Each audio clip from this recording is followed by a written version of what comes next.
ఈరోజు నేను చీమచింతకాయ కర్రీ చేస్తున్నాను. దానికి 2 కప్పులు చీమచింతకాయ గింజలు తీసేసినవి రెడీ చేసుకున్నానండి. ఇంకా 4-5 పచ్చిమిర్చి, ఒక పెద్ద ఉల్లిపాయలు 3 ముక్కలు చేసుకుని తీసుకున్నాను.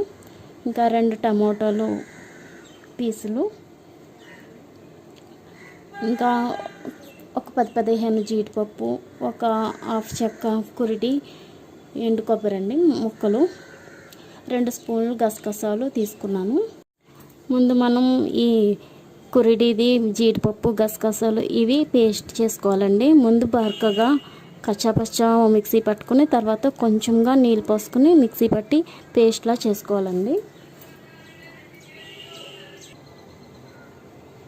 ఇప్పుడు స్టవ్ మీద గిన్నె పెట్టుకుని వేడయ్యాక నూనె పోసుకోవాలి. ఒక 4-5 స్పూన్లు చాలండి.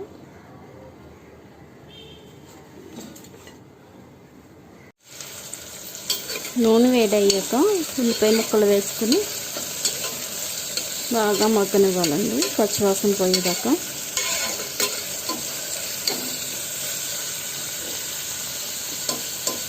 ఇందులోనే పచ్చిమిర్చి కూడా వేసుకోవాలండి.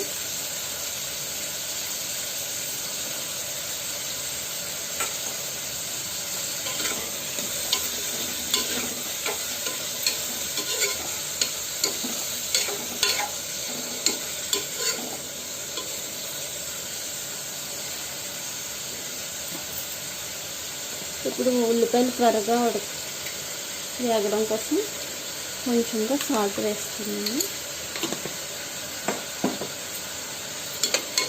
ఒకసారి కలుపుకొని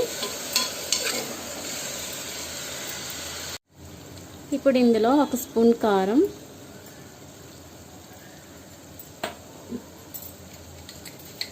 రుచికి తగినంత ఉప్పు,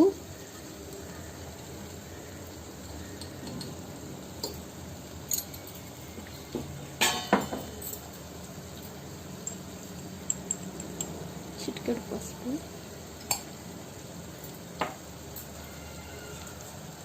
1 స్పూన్ ధనియాల పొడి, 1/2 స్పూన్ గరం మసాలా.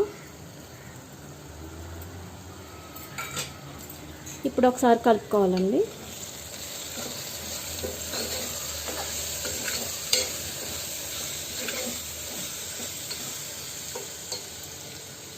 ఇందులో మనం గింజలు తీసిన చీమచింతకాయ వేసుకోవాలండి, 2 కప్పులు.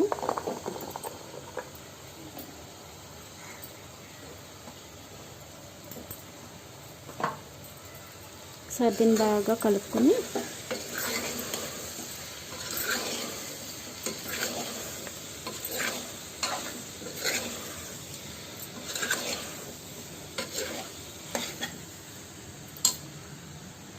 ఇందులోనే మనం మిక్సీ పట్టుకున్న ఆ పేస్ట్ని కూడా వేసుకోవాలండి.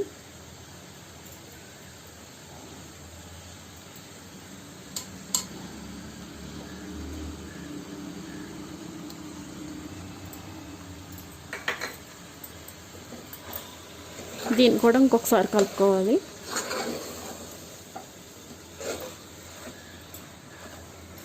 ఇప్పుడు దీన్ని ఈ విధంగా బాగా కలుపుకొని మూత పెట్టుకొని 2 నిమిషాలు ఉన్నాక అప్పుడు నీళ్ళు పోసుకోవాలి.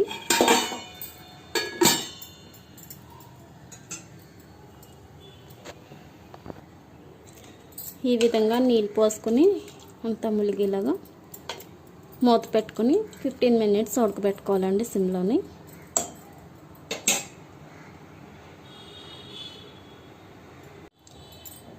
ఇందులో కొంచెం కస్తూరి మెతి వేసుకోవాలండి, ఒక 1/2 స్పూను. బాగా కలుపుకొని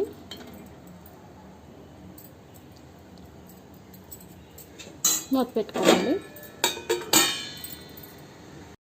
ఈ విధంగా నూనె పైకి తేరాక ఒకసారి కలుపుకొని సర్వింగ్ బౌల్లోకి సర్వ్ చేసుకోవడమేనండి. అంతేనండి, చీమచింతకాయ కర్రీ రెడీ అండి. చీమచింతకాయ కర్రీ రెడీ అండి. దీన్ని బిర్యానీ, చపాతీ, పుల్కా అన్నిట్లోకి తీసుకోవచ్చండి, రైస్లోకి. చాలా రుచిగా ఉంటుంది. మీరు కూడా ట్రై చేసి ఎలా ఉందో కామెంట్ చేయండి.